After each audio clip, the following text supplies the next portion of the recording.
Started. Okay, thanks.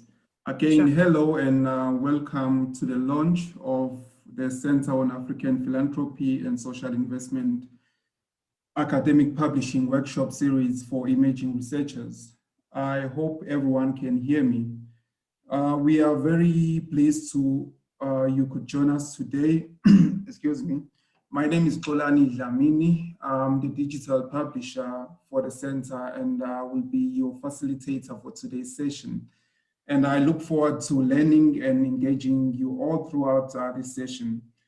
So maybe before we proceed to our speakers, before we go on, please ensure that you are facing towards the light so that your face is visible, your microphone or headsets and video are functional, your network is stable. Should your network be unstable, please try to disconnect non-essential devices from your internet. I think that should fix everything. Usually does.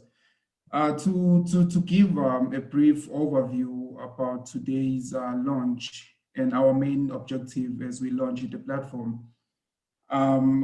The Center on African Philanthropy and Social Investment, CAPSI, recently published its first issue of the International Review of Philanthropy and Social Investment journal. This is an interdisciplinary international journal publication that aims to be a platform for leading and cutting-edge primary research. It explores the developing field of philanthropy and social investment in Africa and beyond.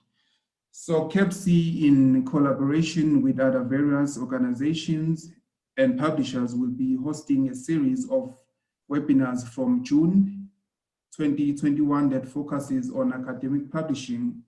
Each webinar will look at a different topic covering all you need to know about publishing journal articles. The series aims to provide an expert advice on a broad range of publishing topics. This is in response to perceived challenges faced by researchers when looking to publish their research in academic journals. So with the many challenges that researchers face when trying to submit their papers, the aim is this series is to facilitate and assist young researchers through a developmental approach to understand various requirements of a journal submission and publication. Moreover, we hope this series will assist emerging researchers to gain insight into editorial processes and decision and get an opportunity to engage with the editors directly. So the speakers will be discussing and giving insights on submitting to an academic journal, a publication life cycle, editorial processes and decisions, tools, trends, and opportunities for researchers, and hopefully some recommendations. So it is important to note that after the launch, this launch, there will be a series of various workshops and training sessions, which will be more in-depth. So please feel free to post all your questions and suggestions, particularly what you would like covered in the upcoming workshops and trainings.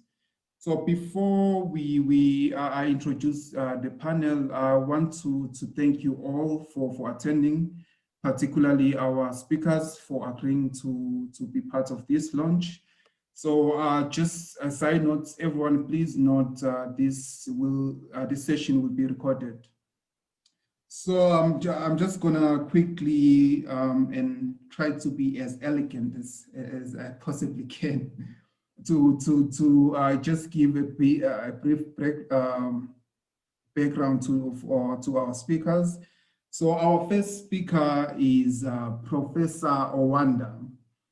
Professor Owanda works as a senior program officer and head of the training, grants and fellowship program, and acting head of the publication and dissemination program at Codestria, a Pan-African Social Science Research Council headquartered in Dakar, Senegal. The training, grants and fellowship program is in charge of the Council Higher Education Capacity Building Interventions in African Universities. Before his current appointment, Professor Owanda served at the Council as a program officer researcher. From June 2015 to June 2016, he joined Codestra from Kenyatta University, Kenya, where he taught as an associate professor in Department of Educational Foundations. His academic background is in the area of higher education and sociology of knowledge, and has pursued research interest in a broad range of interest in Africa, higher education, and published a number of journal articles and book chapters on issues of higher education in Africa. Hi, Professor, and welcome to our launch for the academic publishing webinar. We are pleased to have you join us today. Thank you, Solano, for that introduction. I guess one of the reasons why you guys asked me to speak on this launch is because of my current context at Codesria. As you know, Codesria has been one of the oldest institutions in the continent that has been focused on research and knowledge production that is African-centered, trying to engage in issues African and trying to see how external issues affect what can be considered as African interests. So I'm not going to speak. I'm not going to speak about the techniques, the technical aspects of publishing, but I think I will try to signpost certain trends that I think are influencing the manner in which early career academics are trying to negotiate their way into academic life. If you look throughout the continent, you will realize that the cadre of academics that we classify as early career academics actually now constitute a greater percentage of the staff that we have in our institutions. And the research and publishing kind of mark an entry path of this kind of stuff into the academic life. But beyond thinking about the academic life, publication is also about sharing one's convictions. What kind of ideological positioning are you bringing in the kind of work that you are publishing? But also the kind of perspectives that are within the context that you work in, the institution that we work in, the region that you come from, the country that you come from. That's why people talk about African perspectives. That's why people talk about Western perspectives in publishing and all that kind of stuff. So this kind of affects the manner in which early career academics or early career researchers get into academic life. Very, very interesting, Prof. We look forward to hearing your presentation. I'm gonna thank you very much. I'm gonna move on and introduce our second speaker. Our second speaker is Dr. Linda Fick, who is a managing editor of the South African Journal of Science, the journal of the Academy of Science of South Africa, known as ASAF, whose vision is to publish and promote the widest diversity of excellent South African research for local and global academic communities, and to inform policymakers and the public. She has a PhD in physiology from the University of Witwatersrand, and is a member of the Professional Editors Guild. Welcome, Dr. Fick. Thank you, Klani, and thank you for the opportunity to participate in this very valuable workshop series. I look forward to seeing more. Thank you very much. Last but not least, our third and final speaker, Prof. Bheki Nkosi Moyo. Prof. Bheki Moyo is a writer, an author, a researcher, and a thought leader with keen interest in questions of African resources, democracy, and governance. He has championed the African discourse on philanthropy, contributed to the growth of many African civil society formations, and has taken part in most of the continental processes and of development and governance. He has written extensively on African philanthropy, civil society, and governance. Equally, he has gained considerable experience in management, leadership, and strategic role over a significant period. Prof.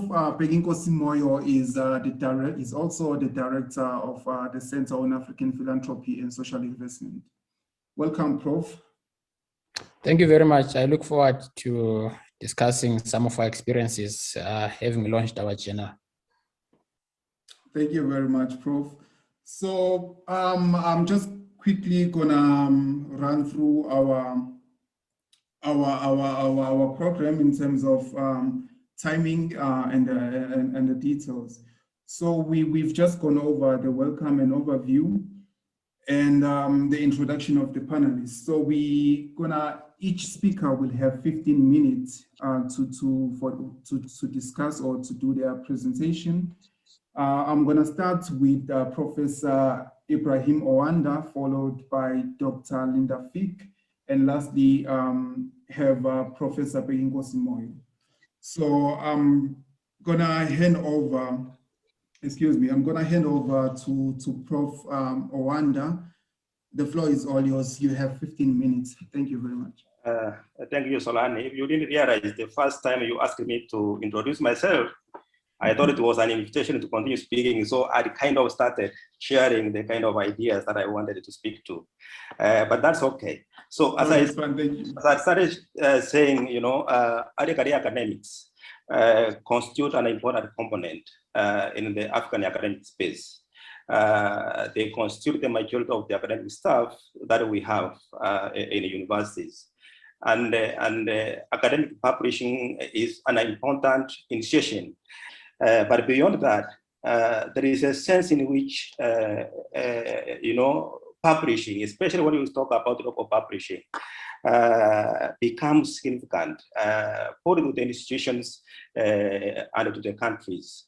It is a way in which intellectual life is created and recreated. An intellectual culture, a culture of sharing ideas, is only possible if we have, you know, some kind of sovereignty in the publication platforms that exist. But thirdly, the fact that early career academics or early career researchers, you know, constitute the majority in a context where resources for research and publication are declining, it kind of puts their career paths at risk. If people are not able to, you know, secure, you know, credible publication outlets or publication platforms, it means it's going to be a little bit difficult for them to negotiate their careers into academic life. But on the other hand, if you have this high percentage of people who are seeking for outlets to publish, to do research, and the context in which they are in is not able to provide for them these infrastructures, then you run a risk of these people being appropriated by other constituencies that can be able to confer on them the resources that they need to start, you know, negotiating their path into academics. But that also has its has its dangers, as we know, because not every publication platform, not every resource that is available rhymes with the kind of ideologies or context that these people are operating in. And I think that is the context in which we have been operating at the council, trying to you know, socialize people into a certain context of research, into a certain context of knowledge production, into a certain context of publishing. So if you allow me, I'm just going to kind of flash out about 4 or 5 trends that I think have implications in the extent to which currently early career academics or early career researchers are getting socialized into the kind of academic life. And the first is the kind of development that has taken place in African universities and research centers. I can say in the last 2 or 3 decades. We have seen the decline in disciplinary associations. About 20, 30 years ago, you will find disciplinary associations very effective, very combative in universities, in research centers, and they will act as as avenues through which other career academics could start their academic life. They will have departmental journals. There will be departmental seminars, conferences, workshops. There will be travel grants and all that kind of thing. So disciplinary life was being organized in the most systematic way, where one will be initiated into the kind of academic environment where he will wish to spend most of his academic life. That does not exist in a number of in our institutions in Africa. It doesn't exist in a number of countries, and it is in a context where we have more and more higher education institutions being established, but just because of the lack of resources, just expanding as only teaching only institutions or teaching only centers, and therefore the idea of disciplinarity, that you belong to a discipline which has a certain ideological leaning, which has a system way of investing in knowledge production through research and publishing, kind of as declined in most of Africa in the last 2-3 decades. Are this kind of means that when we talk of career academics, there is a possibility that we are talking about people who are negotiating their way around academic cultures in an absence of what makes, importantly, what makes one a good academic at that. But the second associated trend that I want to make mention of, and that may relate to the ambitions that you people have, is the decline in indigenous publishing houses, especially tertiary publishing houses. There is a time in this continent that there was a vibrance of university presses. Each university, especially the first generation universities, the flagship universities, had a publishing house where academics will publish their work, where they will disseminate their research findings, whatever you thought about the fault of that. But it used to, act as an avenue where people will publish their work. But this is no longer the case, and it's partly explained because of the neoliberal restructuring that happened across, the continent in the last 2-3 decades. Publishing was not seen as part of what is important to institutions, not because they didn't need it, but because they didn't have the funding to continue supporting publishing houses. So it was kind of ripped aside because they didn't have the funding, but in the absence of that, as we will see later, other interests will come and occupy that space and use a space that was already developed to try and perpetuate their own kind of ideas in terms of what constitutes academic publishing and what does not constitute academic publishing. And this has implications in terms of the context in which academics are currently operating in. It has an implication in terms of efforts that people are talking about of indigenizing knowledge production. I mean, you are in a space where the word colonizing has become important. When we don't understand clearly what it entails, or we may not accept its current application, but there seems to be very powerful voices.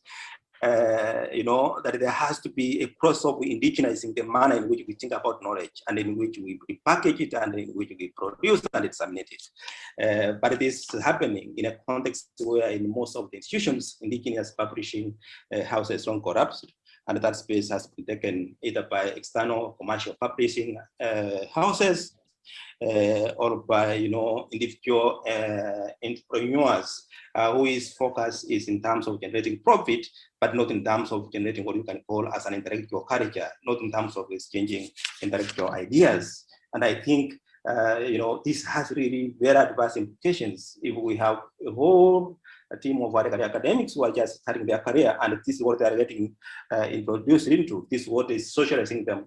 The what we look at academic life, then there is a way in which we have to start, fearing on the kind of academic trajectories that these people will have to negotiate. But the third trend, and which I think is important, and maybe which you guys are trying to experiment with, is the rise in electronic publishing. It has become kind of a norm that, you know, the older traditional way of publishing was not only expensive, but it was not ideal in terms of quick dissemination of knowledge. Here at the council, we have books and books that have been produced over the ages, but we do not have a way of transporting those books. Every time I'm in South Africa, they would ask me, did you carry any book?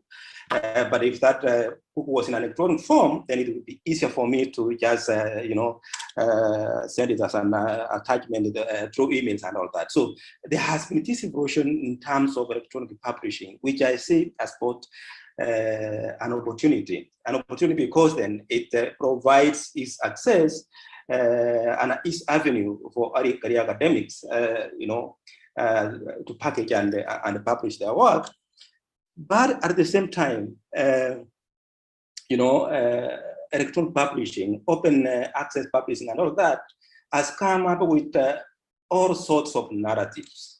The other day, the Society for African Journal Editors, and I hope you guys will have to check them out, shared with us a list of the channels that they have in their stable.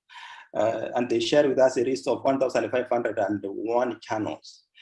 Now, most of these are institution-based channels. You'll find within one university, every department is having a channel, and they're publishing those channels.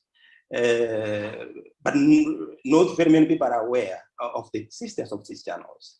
That's not to say that these channels are publishing bad work, but there is a limitation, especially when open publishing has come along with other packages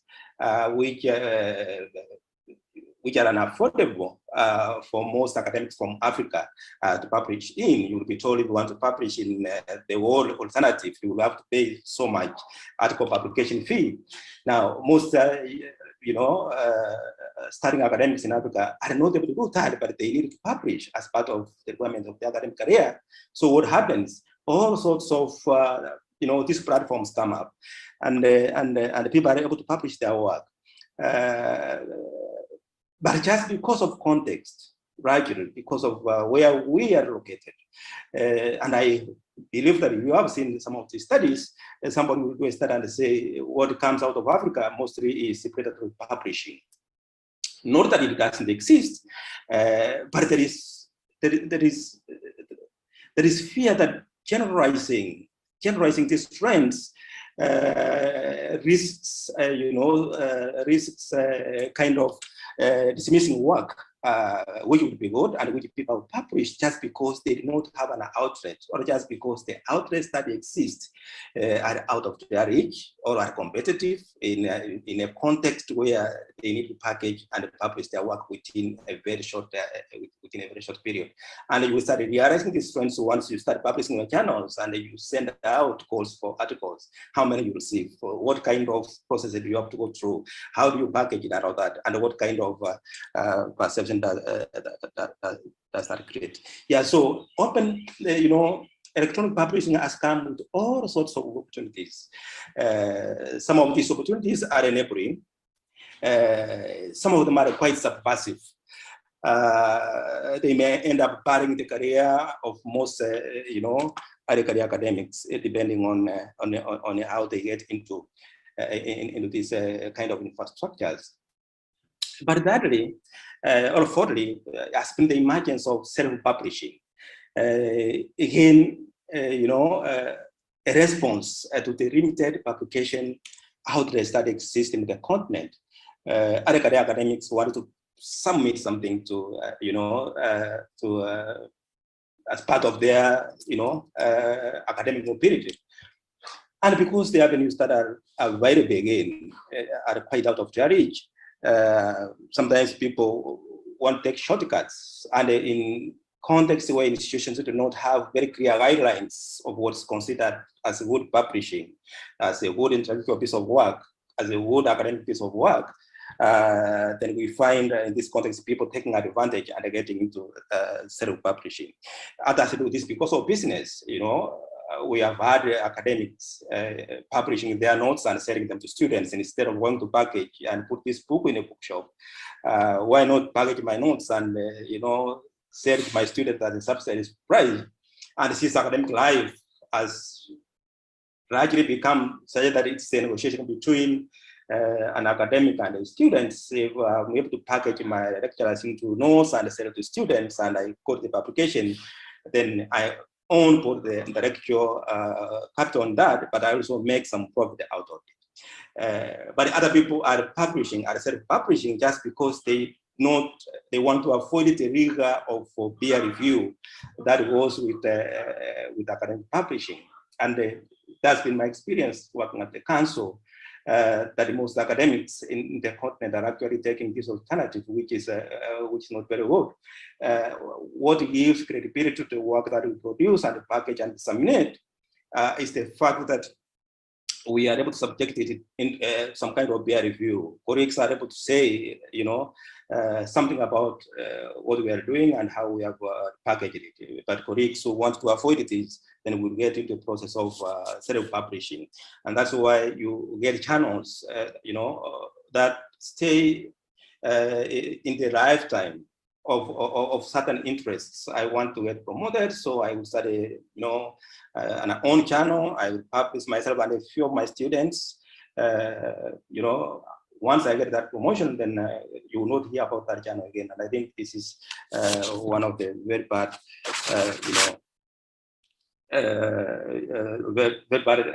developments that are coming out of electronic publishing. It's good, it's giving us opportunities. We can be able to publish cheaply, we can be able to submit work. But depending on how we embrace this, and depending on how we package the kind of work we do to make it acceptable, depending on how we accredit that work, that is, and accreditation comes, especially if we have to have a very good peer review, the technical process of application are adhered to, and if there is consensus, then there is a very strong intellectual argument that we are making in the work that we are producing. So this is, currently what's happening. And these trends seem to have certain implications in terms of how career academics, are negotiating their life, intellectual life around institutions and all that. And the first is, as I said at the beginning, is that beyond, publication becoming something of one is individual career, it's ideological. You are trying to communicate something. Content is grounded in certain ideological settings, in certain perspectives that we want to communicate, and that beyond academic publishing, I think publishing itself has its own politics. All sorts of questions will be answered. Who controls this platform? What kind of infrastructure does this platform have? And who gets published? What kind of topics get published? And all that. These are things that we have to engage with. And if our idea is that we want to get into publishing just because we want to represent certain positions, certain ideologies, then it will be important that we put the parameters that we will have to operate within to make sure that we remain committed into the ideas that we had in terms of starting a publishing platform. And hi, Prof. Please note you have 2 minutes to wrap up. Thanks. Yeah, I'm wrapping up. And because of this kind of developments, we have had situations in which publishing spaces are being packaged and being taken up by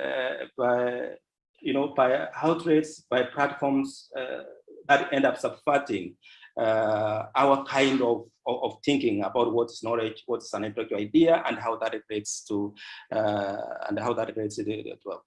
Secondly, it has an implication in terms of how other career academics are able to engage among themselves.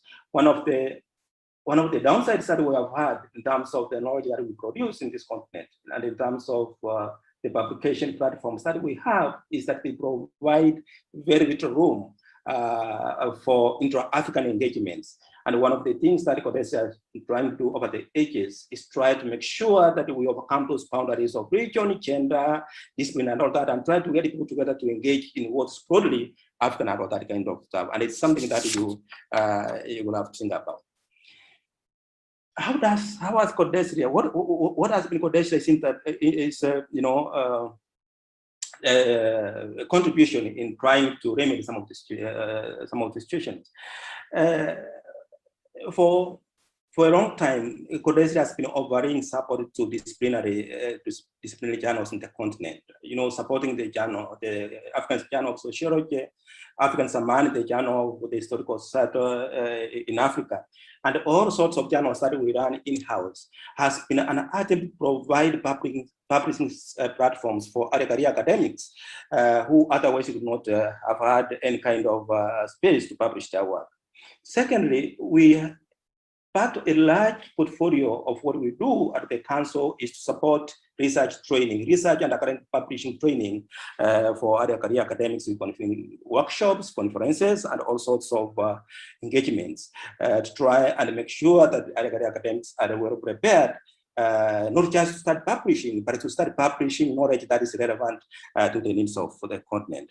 And thirdly, we have tried to support the universities by giving them grants, to support infrastructures, convening workshops in universities, convening publication, seminars for other academic institutions, or even supporting journals in specific institutions, just trying to make sure that there is a sense of socialization of other academics into academic life.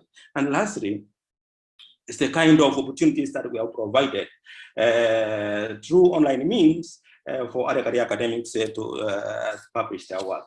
And as I started saying, this is publishing such a political and complicated business. It's competitive. And as a continent, as individuals and as academics in the continent, we try to edge our bits in terms of some degree of sovereignty that we have, and the kind of publication platforms that we have, and the kind of original ideas and intellectual engagements that we try to put out and socialize these area academics into. Thank you. Hello. Thank you very much, Prof. Sorry if I went ahead of by 1 or 2 minutes, but I'm sorry. No, it's perfectly fine. Yeah. Thank you very much, Prof, for your insightful presentation on academic publishing. Again, Prof. Owanda is the head of training, grants and fellowship program and acting head of publication and dissemination program at the Council of Development of Social Science Research in Africa, CODESTRA. CODESTRA is one of the leading Pan-African organizations with an extensive publication portfolio that supports African narratives. So we are glad you are able to join us, and again, thank you for the presentation, Prof. Just a reminder to our viewers, if you have any questions you would like to have answered once the speakers have concluded, please type them in the chat function of this webinar. Okay, thanks, Prof. We gonna take the questions once all the speakers have concluded. So we're gonna move on to our second speaker, Dr. Fick. Interestingly enough, I've known Dr. Fick for some years now. She was my boss when I was at the academy. It's safe to say she was a huge influence in my career as a publisher. So you are definitely in good hands. Over to you, Dr. Fick. And again, you have 15 minutes. Thanks. Thank you, Kalani. And I know you'll be able to correct anything I get wrong. So please jump in. I'm just going to share my screen.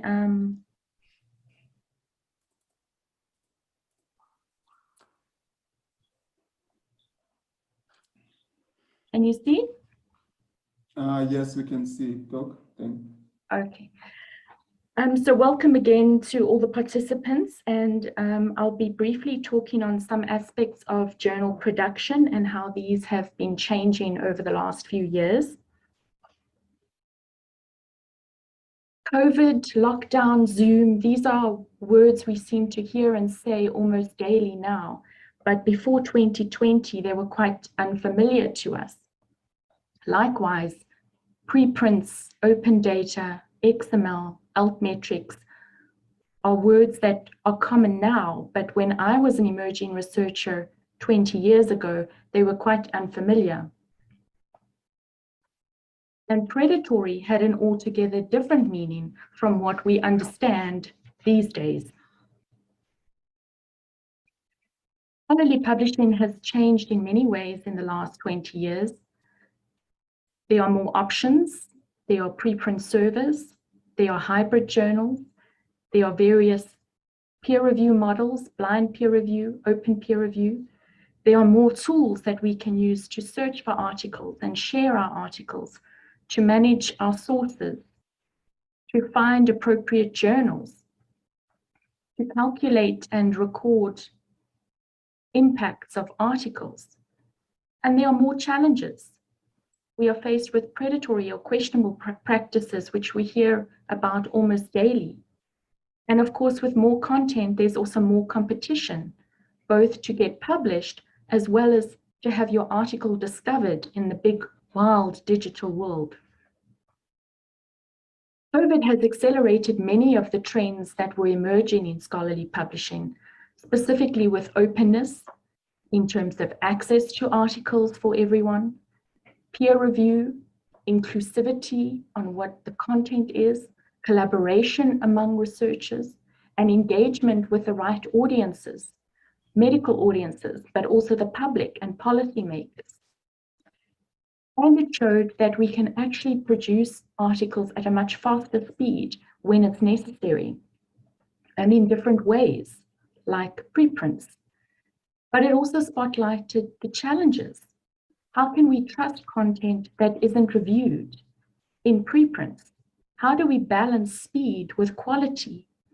And as we know, there have been high numbers of retractions of preprints and published papers on COVID. But luckily, much has stayed the same. The importance of research integrity, the quality of the content that is published, choosing the right journal for your article. And as much as we criticize it, we have yet to find a better alternative to peer review. And despite the digital revolution and all the opportunities that presented, we still favor the PDF for journal articles. So what are today's trends in scholarly publishing? Well, in my opinion, it's all about open access, not having paywalls to content, but also accessibility for visually impaired readers and for readers whose first language is not the language that the content is published in. Open data and open methods, publishing data sets and allowing reproducibility of our research. Peer review, we've seen preprints emerge at an accelerated rate. We've also seen post-publication review that didn't exist when I was an emerging researcher, at least not commonly. There are Creative Commons licenses that are in favor over copyright transfer licenses. There's text and data mining so that content is open to crawlers to go and discover the articles that are being published. It's also about connectivity. And as Prof. Wanda mentioned, being digital has allowed a connectivity that there wasn't before. There are tools to connect and engage with our funders, our peers, policymakers, and the public. There are tools that allow machine reading of content and automation and interoperability through persistent identifiers. There are tools based on artificial intelligence and machine learning that can perform similarity checks. There's image recognition software. There are tools that allow us to search for the right reviewers and to be able to recognize those reviewers. There are editing tools, grammar tools, tools that allow us to save and manage our references. There are tools that allow us to find and curate the content that we find.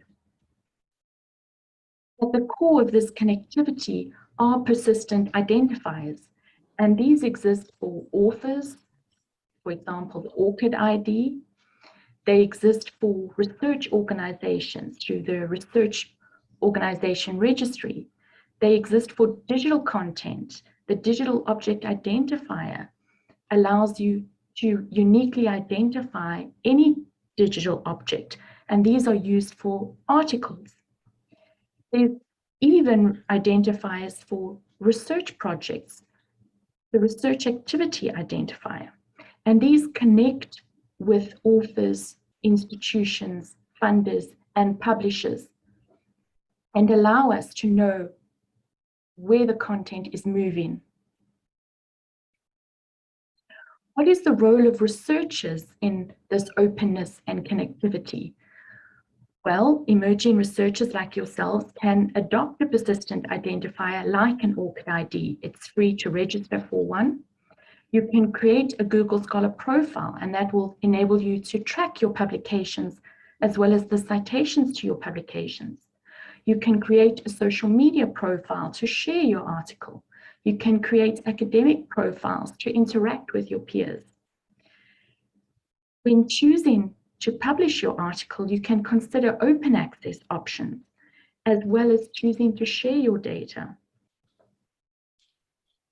When you're searching for articles, you can use citation tools and reference managers to both create and update reference libraries, and then use these same tools to be able to cite your sources when you write in your article.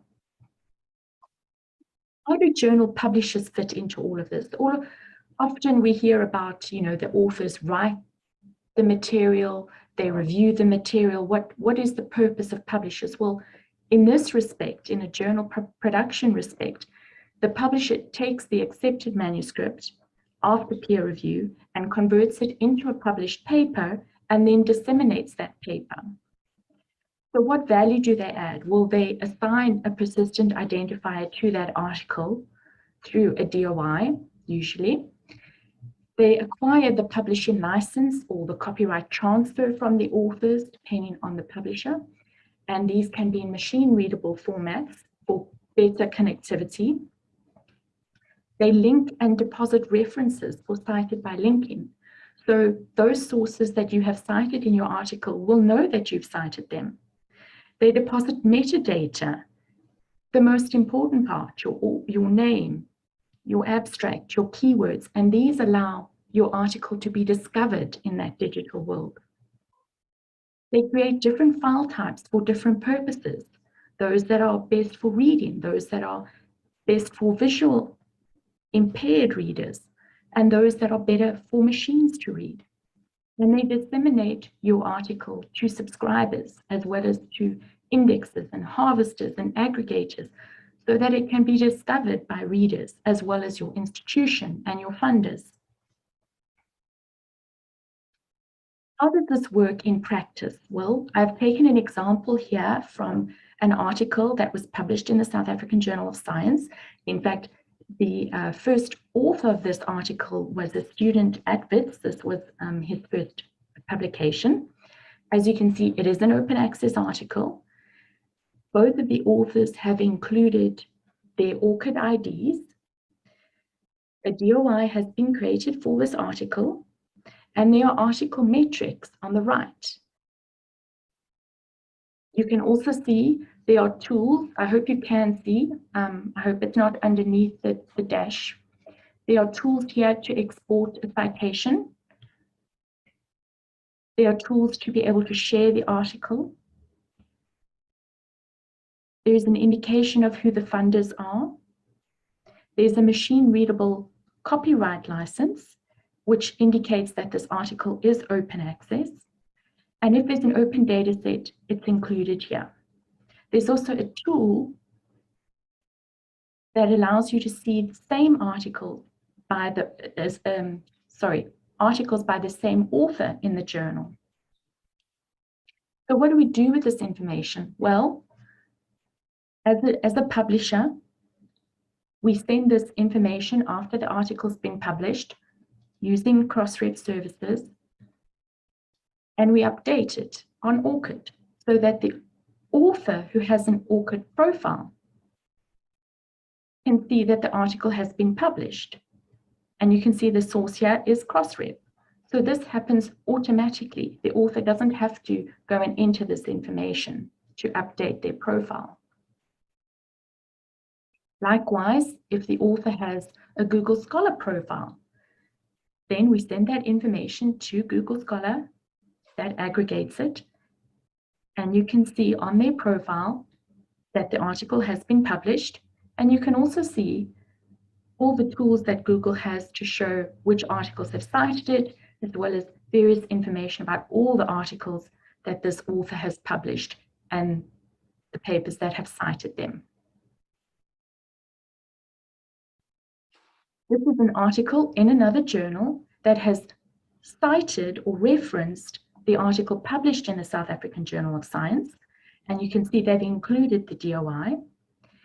This publisher then takes that information and sends it similarly to Crossref or another organization.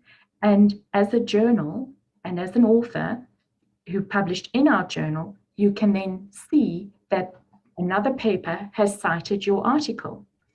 And because it's open access, and crawlers know this from our machine readable license, there's also a link directly to the article on our webpage. This information is then shown on the article landing page as the citation, and you can click on it and you can actually see which articles have cited your article. Similarly, if you share your article, or if anybody shares your article using its persistent identifier on Twitter or through Mendeley or on Facebook, or there's a news article about it, that information is collected and is interpreted as an altmetric score, and again appears on the article webpage to show readers and the author who has been sharing their article and reporting on it. So what are the future trends? Is the PDF going to give way to video articles? Well, probably not soon, but there is a trend towards more accessible versions, like videos and plain language summaries and infographics to accompany articles and make it more accessible to engage with a wider audience. Peer review by robots in our future? How about artificial intelligence-based tools like grammar checks? Are they going to become more commonplace? They are available. They weren't when I was an emerging researcher. Well, maybe the future is already happening. Frontiers, an open access publisher of several journals, has introduced Artificial Intelligence Review Assistant. It's an AI-based assistant that assesses both the quality of the manuscript and the quality of peer review and recommends editors and reviewers. And it does this a lot faster than a human. That's just one example of a potential future trend. Hi, Dr. Fick, you have 2 minutes left. Thank you. This slide just shares some useful tools that you can investigate and explore for yourselves. They can be very helpful, but remember always your own knowledge is then applying them.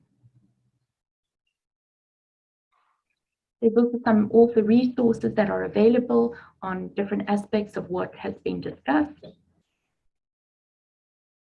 And as a final word, if I can leave you with just this one piece of advice, and I'm sure these are things that will be covered in detail throughout the series, but please be kind to editors. always read the journal's guidelines and instructions. Make sure you're submitting to a journal that is in the right scope for your article. Make sure your article type and length is within the journal's guidelines, your reference style, your formatting. Ensure you include all the necessary metadata on your submission, especially your co-author's details. It has happened more than once that we've approached someone to review a paper only to be told, well, actually, I'm an author on this paper. Report your ethics and copyright permissions in your paper. These will delay the publication of your paper if it is accepted, if it's not included. And test that your figures will be clear and legible. They may be clear when they're printed on an A4 size paper, but make sure that when they're reduced to the journal specifications, that they will also be clear. Thank you and good luck publishing.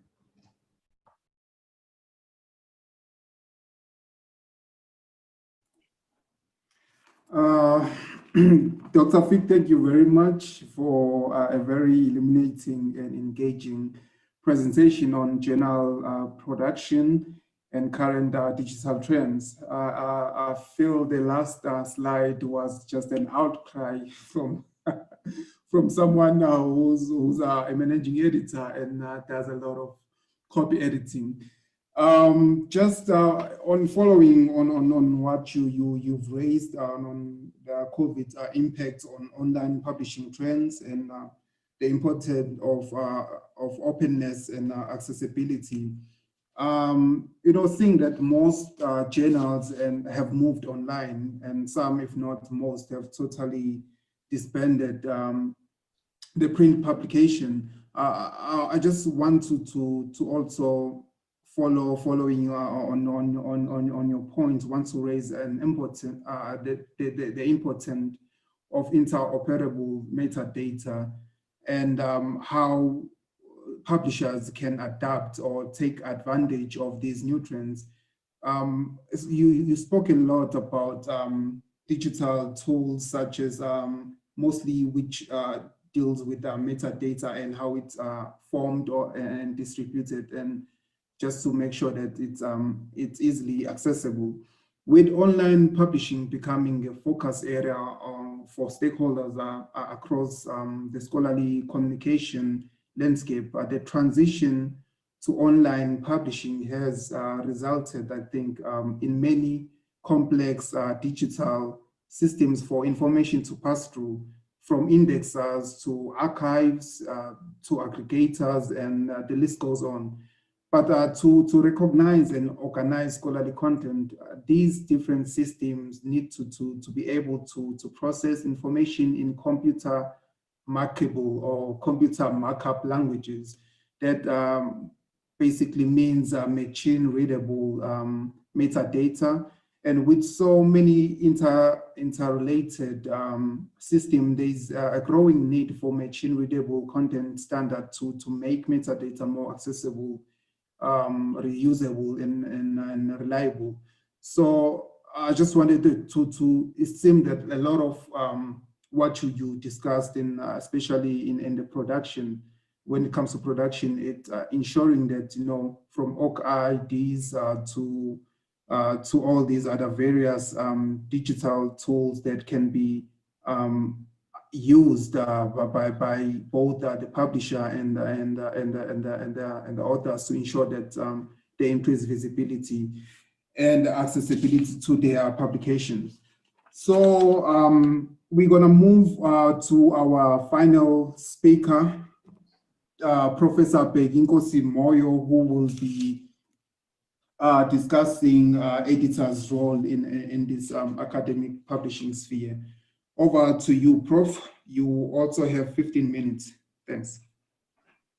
Thank you, Xolani. I won't be sharing any presentation. So there's a request that Dr. Fick maybe reshares the slide that it tools. So I'm happy for her to share that while I'm talking, so that colleagues can actually take a look at the URL so that they can access those tools. So Thank you. I'm going to talk from the perspective of, three things for me. The first is, I peer review a lot of academic journal articles for leading journals, especially in the sphere of philanthropy, civil society, and the non-profit sector. So you're thinking here of Voluntas, NVSQ, the Journal on Business Ethics, among others. I also sit on editorial boards of some of these journals, and sit on a number of publication committees. And finally, I currently edit our journal at the center. So my perspectives will be influenced by that, and partly the reason why we set up this series of discussions and workshops is simply because we witnessed that there were a number of challenges when it came to African researchers, especially those who are writing for the first time or are actually emerging, either in publishing for our own journal or in trying to publish internationally. And so we thought we could actually be different by offering a developmental intervention. So what do editors really want? What are they looking for? I think, let me start by just saying, for those that are writing for the first time and those that have written but have really gone through a tough time, there are certain fundamentals that you have to accept if you are going to publishing. The first is that if it were according to us and we could help it, we would avoid rejection.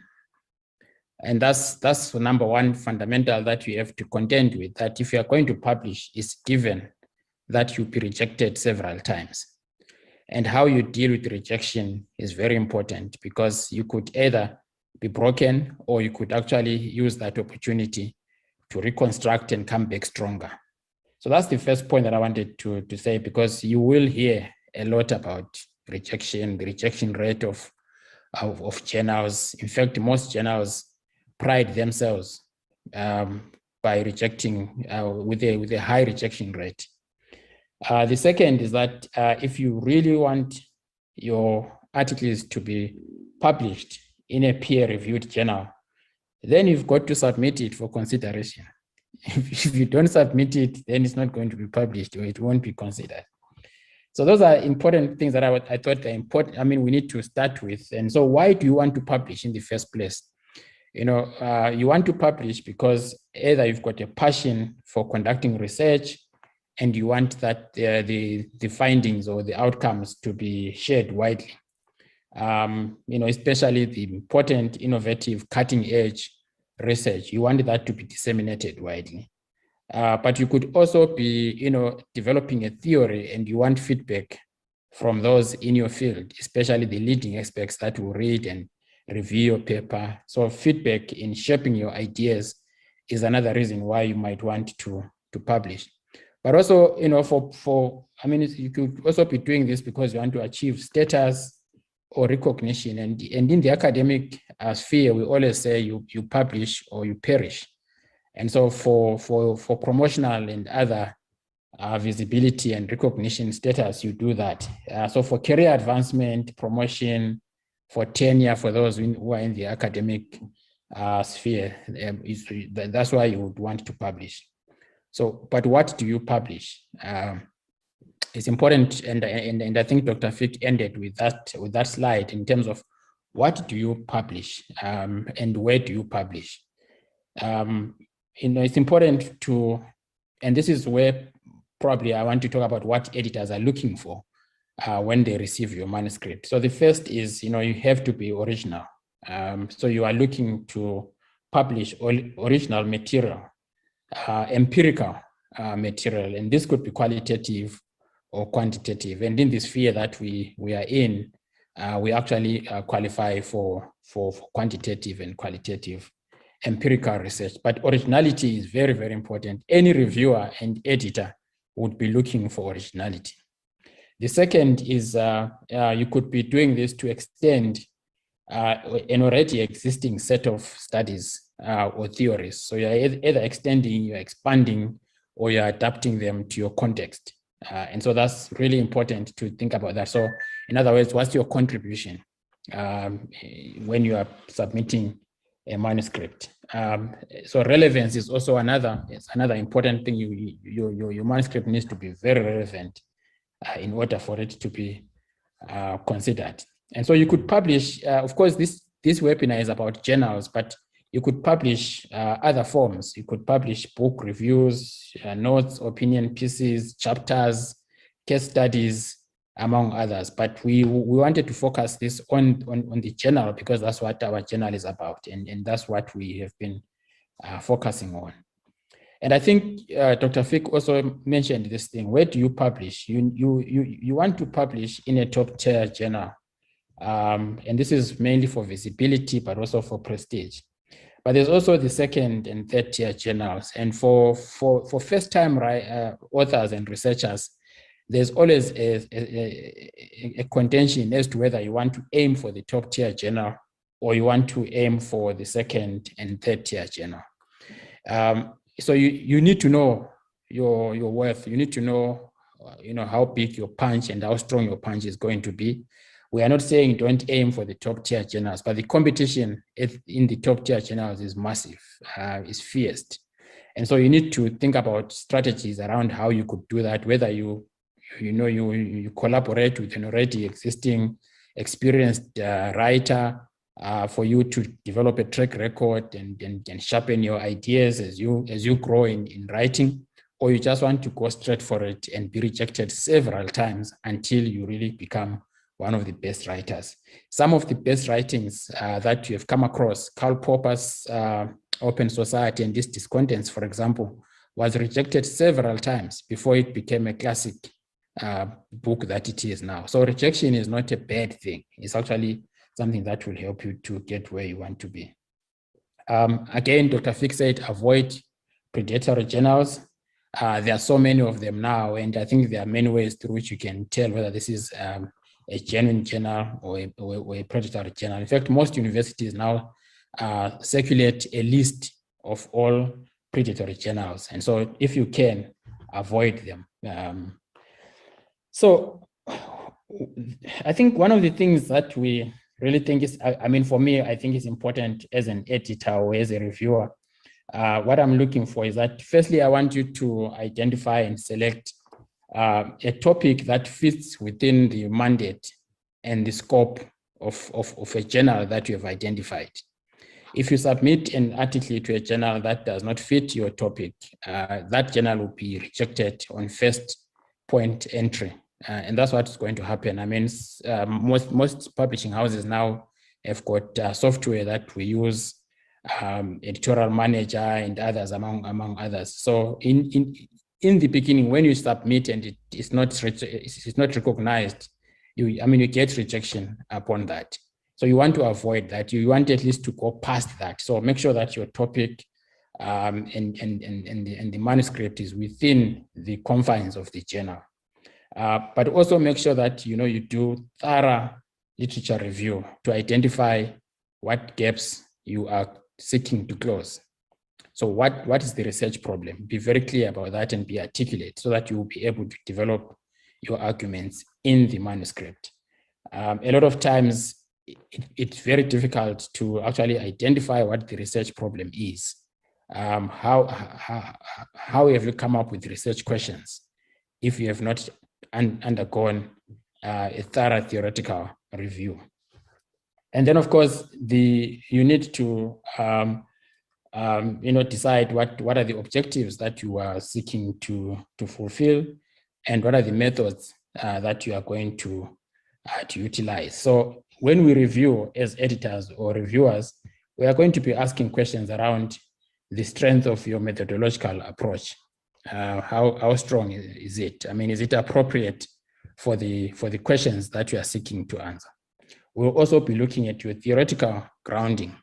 So what is the theoretical frame that you have chosen for this topic? And if those two are very, very weak, chances are you might be rejected, or you might be asked to actually do major revisions. And that's what you are going to get in all the reviews. You are either going to be rejected, you are going to be asked to do major revisions, or you will do minor revisions. So those are some of the things that you need to be aware of. So methods, procedures, your theoretical framing is very, very important.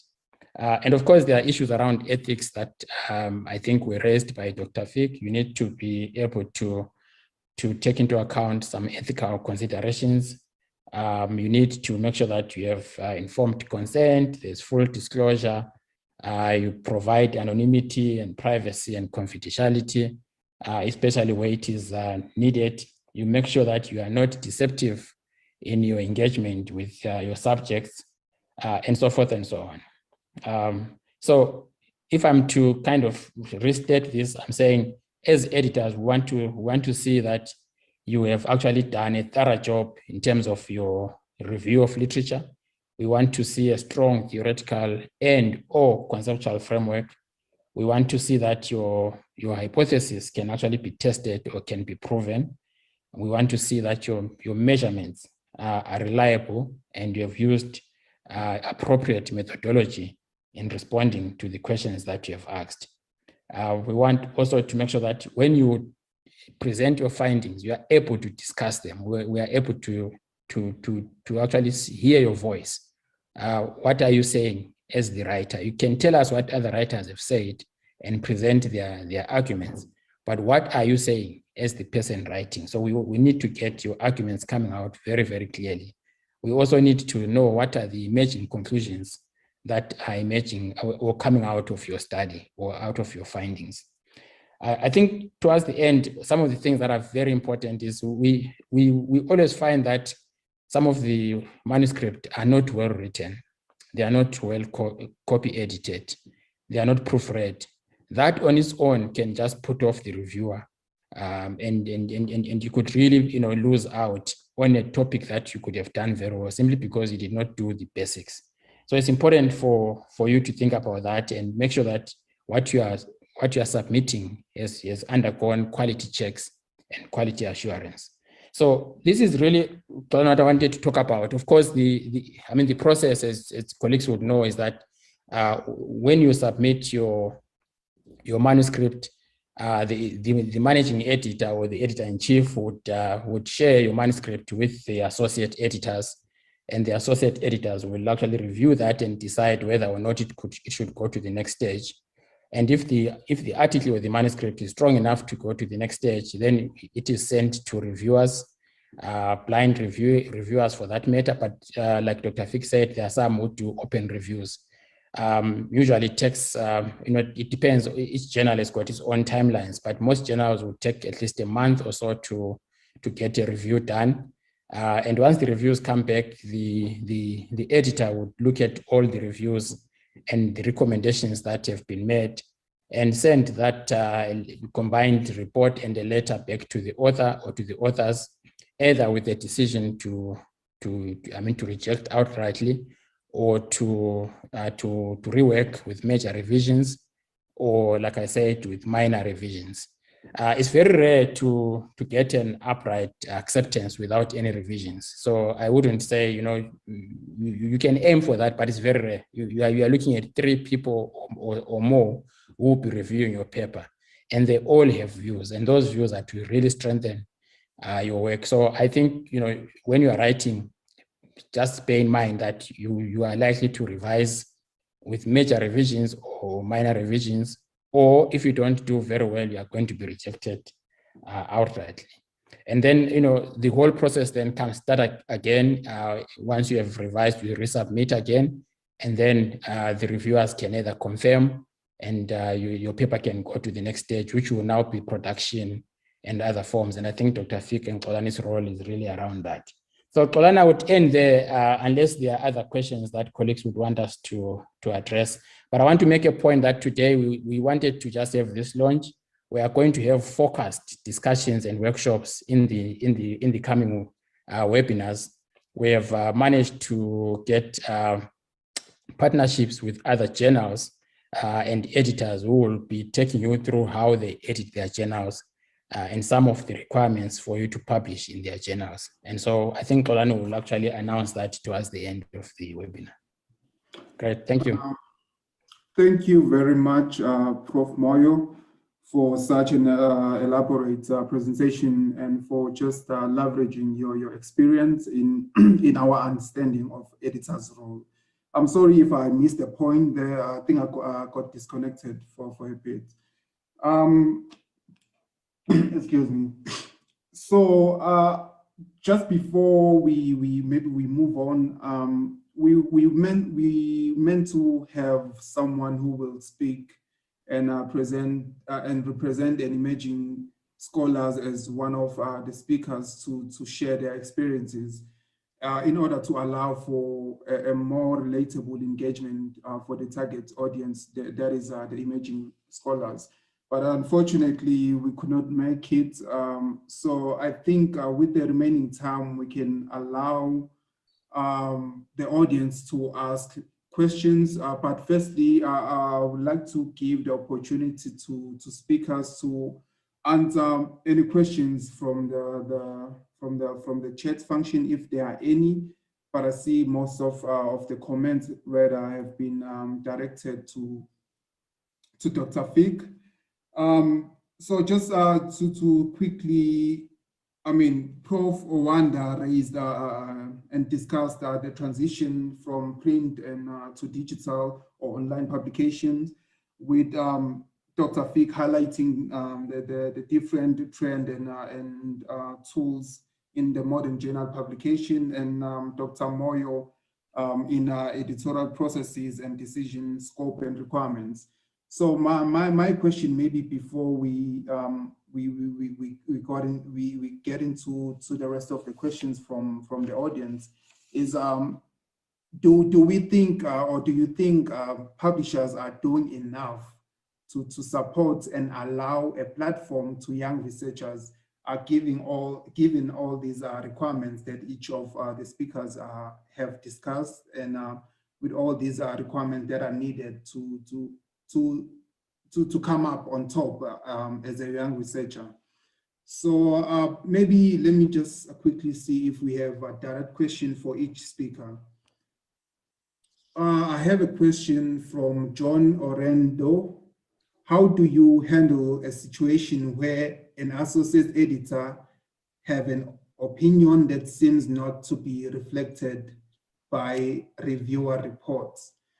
So, and the next question, maybe do you want to take that question, Dr. Fick?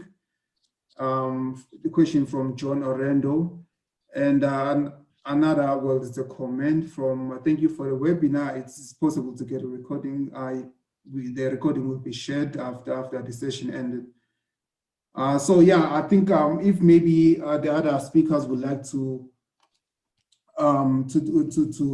take a jab at the question, then you are more than welcome to follow up after Dr. Fick.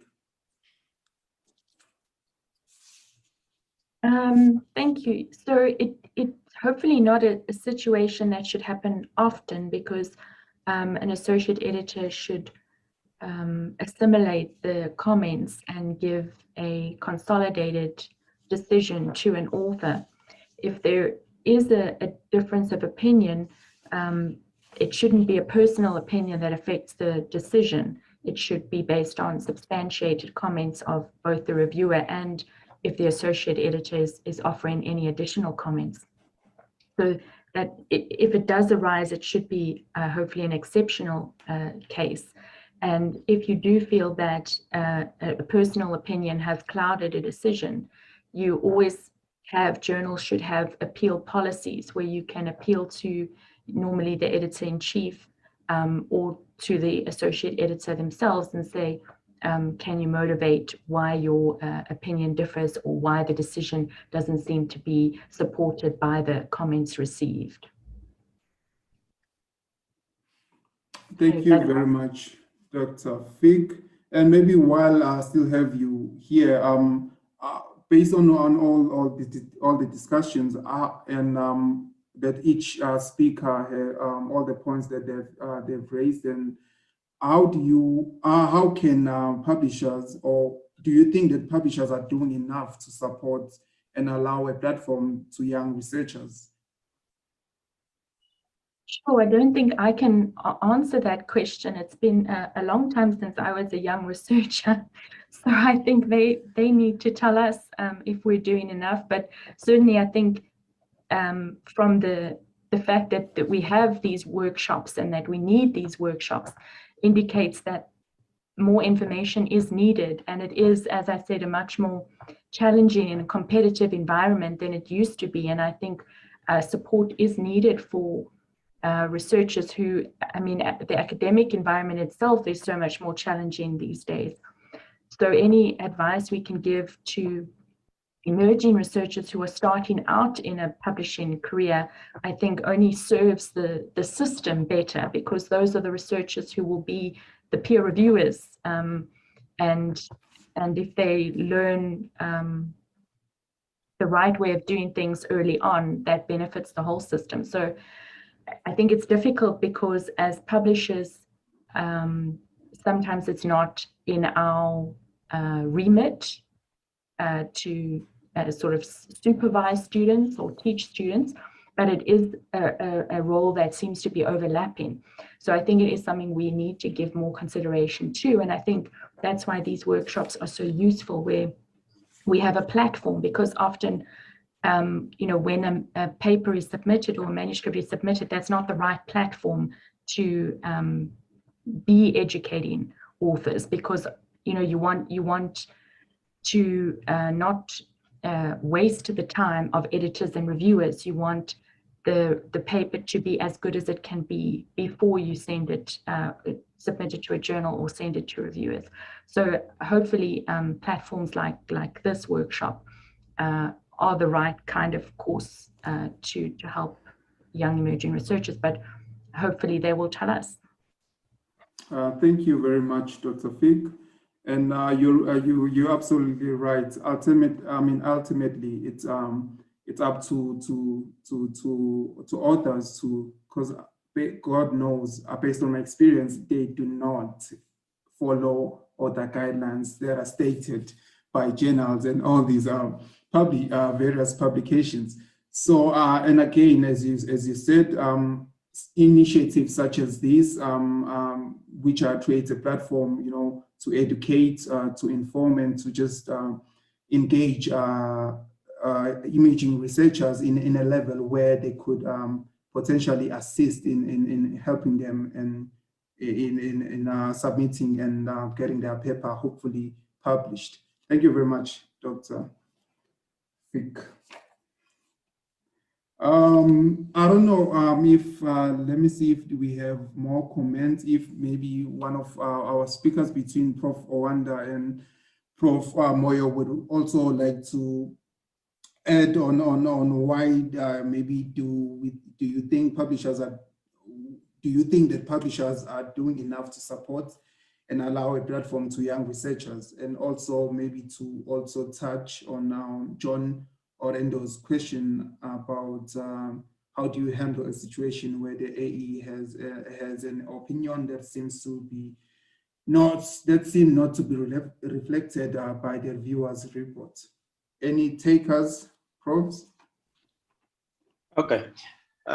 You know, I did end my presentation, you know, by highlighting certain of the things that the council does to make sure that they support young researchers, early career academics, to publish their work. In fact, we invest a lot of resources because we think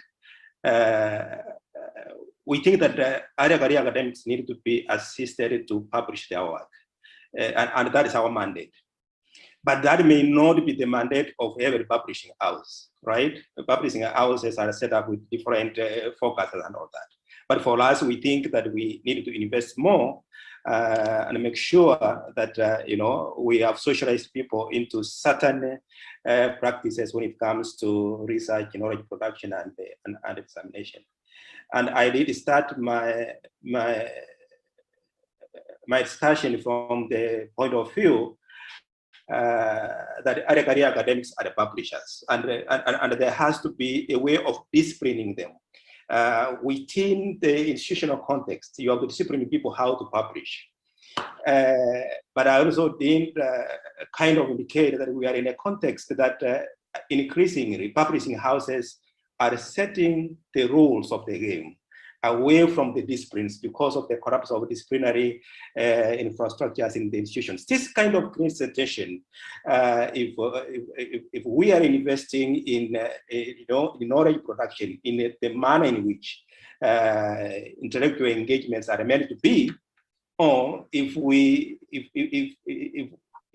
are publishing because we are we are responding to the needs of the publishing houses.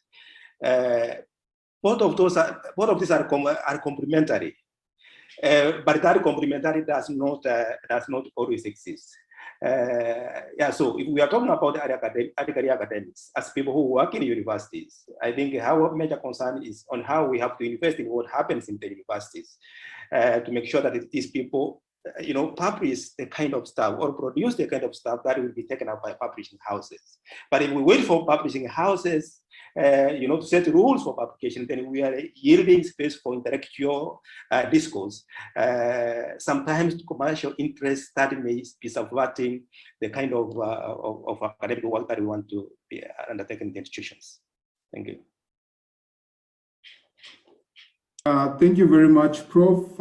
Just because we are running out of time, just to quickly tackle one more question again from John Oredo. Any comment on, maybe Prof. Moyo can quickly take this one. Any comment on prejudice when it comes to publishing, especially against early career scholars and those from underrepresented regions? Prof. Moyo? Yeah, thanks, Xolani. I think that's an important question.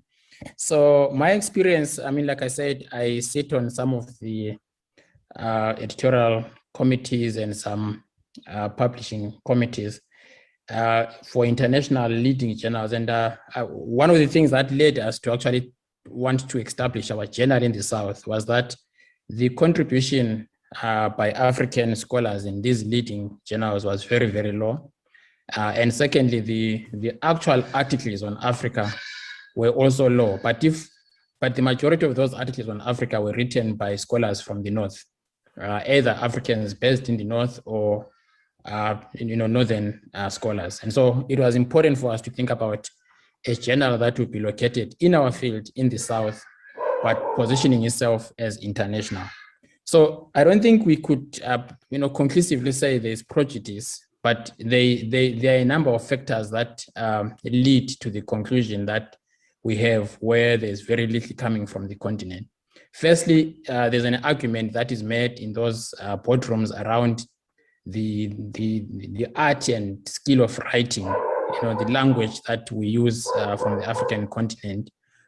English or French is really not our mother tongue, and so we are almost writing almost from a weaker point of view. So compared to Northern-based scholars, we seem to be submitting very, very weak articles. So that's one of the reasons that has been used.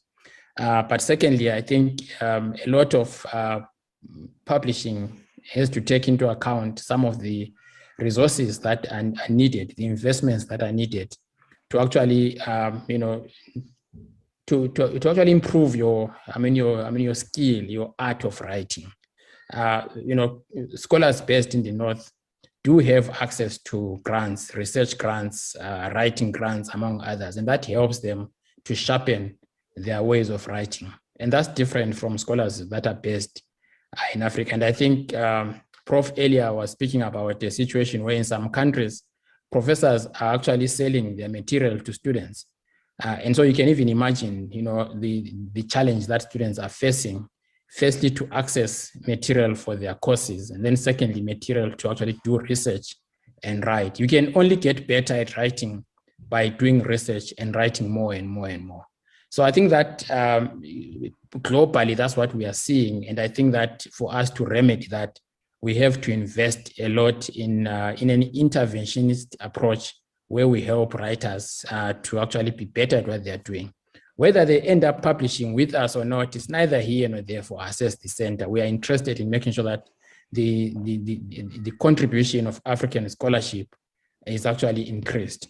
And I think this gives me an opportunity, Kolan, quickly to talk about, how to handle the reviewers' comments broadly, not necessarily, maybe contestation between the associate editor and reviewers. Generally, and I wanted to say this, once you have received your reviewers' comments, whether they're 3 or 2 or 4, you must actually make sure that you read the comments very, very carefully and address each of the reviewers' concerns. In fact, these days, journal editors or associate editors require that you include a description of how you addressed each reviewer's concern. So you need to do that, because if you don't do that, then there's a problem. You need to actually show and demonstrate how you have actually, responded to each reviewer. And so it's not based on, my personal feeling or my personal thinking or thoughts. It's based on fact, it's based on science.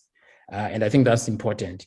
And one of the mistakes that, we do when rejected is to want to argue with the reviewers and spend so much time arguing with the reviewers. Don't do that. Just respond to the reviewers' comments.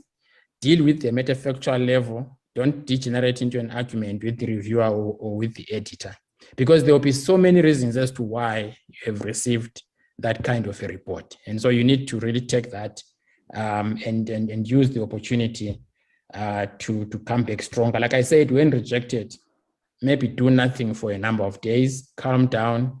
Rejection is very normal, like I said.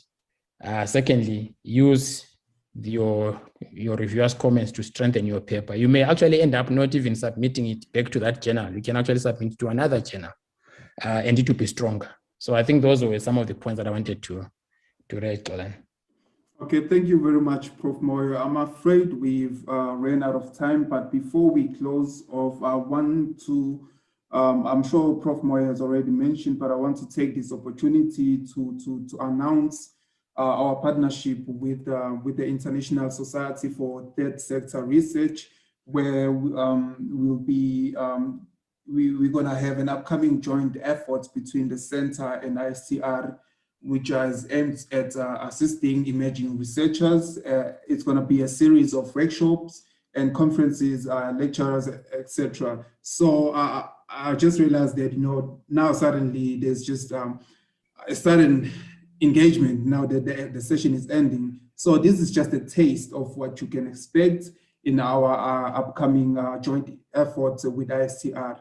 So maybe just to close and to keep on schedule, again, let me just take this opportunity to thank our speakers and the audience for supporting this initiative. We hope you've gained an invaluable information and knowledge through the session. And we hope to see you in all the upcoming events of the series. Thank you, and enjoy the rest of your week. From my side, Prof. Moyo, do you want to give maybe closing remarks? No, I think this is just to thank everyone for making the time. We're hoping that the intervention will be useful for those that are first-time writers, but also for those that have been writing and they are feeling dejected, they are giving up. We just want to assist and work with you to be able to publish what you want to publish, where you want to publish.